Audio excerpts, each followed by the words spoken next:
ஐயனார் துணை சிறையில் அடுத்து வர எபிசோடில் நம்ம நிலா இருந்துட்டு நான் எங்கேயாச்சும் போகிறேன், எந்த பஸ் வருதோ அந்த பஸ்ஸில் ஏறி அது எங்கே போய் கடைசியாக நிற்குதோ அங்கே போய் நான் இறங்கிக்கிறேன் பல்லவா, தயவு செஞ்சு நீ கிளம்பிப்போ அப்படின்ற மாதிரி சொல்லிடுறாங்க.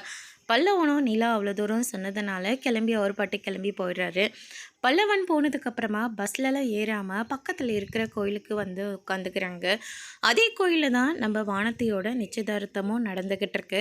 கல்யாண டேட்டும் ஃபிக்ஸ் பண்ணிடுறாங்க. கல்யாண டேட்டை ஃபிக்ஸ் பண்ணதுக்கப்புறமா வானத்தை இருந்துட்டு, அம்மா எதுக்காக இவ்வளோ சீக்கிரமாக கல்யாண டேட்டெல்லாம் ஃபிக்ஸ் பண்ணிங்க அப்படின்னு சொல்லிட்டு கேட்கவும், என்னடி நீ அப்பப்போ மாற்றி மாற்றி பேசிக்கிட்டு இருக்க, நீ தானே சொன்ன படிப்பு முடிஞ்ச கையோட எனக்கு கல்யாணத்தை பண்ணி வைங்க, நீ தானே சொன்ன, அதனால தான் இவ்வளோ சீக்கிரமாக கல்யாணத்தை டேட்டை ஃபிக்ஸ் பண்ணியாச்சு.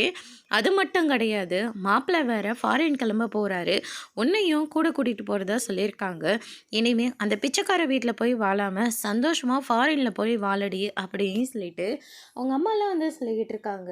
அதை கேட்ட உடனே நம்ம வானத்தை இருந்துட்டு அவரோட மனசை முழுக்க பாண்டி மட்டும்தான் இருக்காங்க. ஏதோ ஒரு கோவத்தில் இவங்கக்கிட்டேயே நான் வந்து சொல்லிட்டேன், இப்போ நான் இவங்களை கல்யாணம் வேண்டான்னு சொன்னால் இங்கேயும் என்ன கொன்று கூட போட்டுருவாங்க அப்படின்னு சொல்லிட்டு வானத்தை சாமி கும்பிட்டுட்டு வந்துடுறேம்மா அப்படின்னு சொல்லிட்டு கோயிலை சுற்றி வந்துட்டு இருக்கிற போது அதே இடத்துல தான் நம்ம நிலாவும் உட்காந்துக்கிட்டு இருக்காங்க. என்ன இது அங்கே நிலாக்க மாதிரி தெரியுதுன்னு சொல்லிட்டு வானத்தை பக்கத்தில் போகிறாங்க. நிலா பயங்கரமாக அழுந்துக்கிட்டு இருக்காங்க. அக்கான்னு சொல்லிட்டு நம்ம வானத்தையும் பக்கத்தில் போகிறாங்க. அதோடு இன்னைக்கான பிரம்ம முடிச்சிருக்காங்க.